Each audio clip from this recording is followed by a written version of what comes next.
y'all, welcome back to my channel. So today's video features hair from Wiggins Hair. They sent me out some of their bundles in a 6x6 closure. So yes, I did make this wig myself. I'm using their loose deep wave texture, and I have in 4 bundles of 24, 22,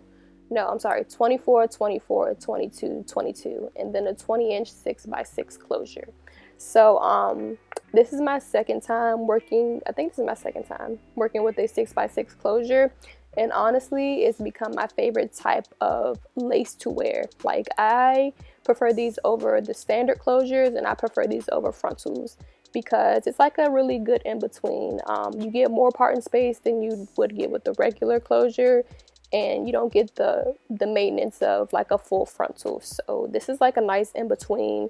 I would say it's really beginner friendly. It's really easy to work with, and yeah, you get the look of a frontal without all of the maintenance and, you know, all that jazz. So I'm going ahead and I'm applying my wig. I'm using my Got to Be Glued and my freeze spray, and I'm just going to show you guys how I quickly do my baby hairs and all that, and then I'll see you in my next clips.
So I think I've mentioned this product in one of my previous videos. This is the Murray's Beeswax, and this has become one of my favorite products to use on my frontals.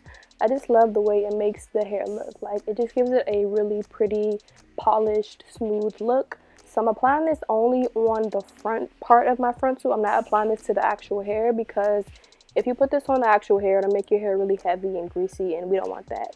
I just wanted the nice shine, polished look for my frontal.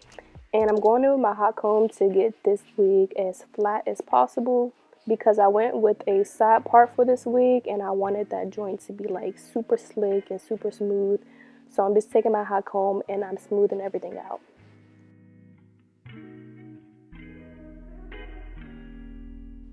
So I did include a little makeup portion in this video for you guys, and I think that that's what I'm going to start doing, just because I like to see, you know, the finished look. I like to see how it all comes together with the hair and the makeup. So this makeup look is actually pretty simple. I guess you can consider it my everyday makeup look. I'm not going to talk through it just because this makeup look is literally just so simple. But all of the products will be listed down in the description box if you guys are interested. So be sure to check that out.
Okay, y'all, so moving back into the hair, I'm showing you guys what I did to style the hair and to get the curls nice and popping. So all I did was just spritz it with some water and take my paddle brush and just like comb it through and just like scrunch the curls a little bit. I didn't put any type of product in his hair, but I would definitely recommend to use like some type of leave-in conditioner or like even some foam or some mousse, because I did notice that once the hair was dry that the ends were a little frizzy. But other than that, I really did enjoy wearing this hair. I'm in love with this curl pattern. I just think it's so pretty. Like, it just looks so nice and effortless and just so pretty. And I'm also in love with this 6x6 closure. So shout out to Wiggins Hair for sending me this bomb ass hair. Everything will be linked down in my description box. I hope you guys enjoyed this video, and I will see you guys in my next one. Bye.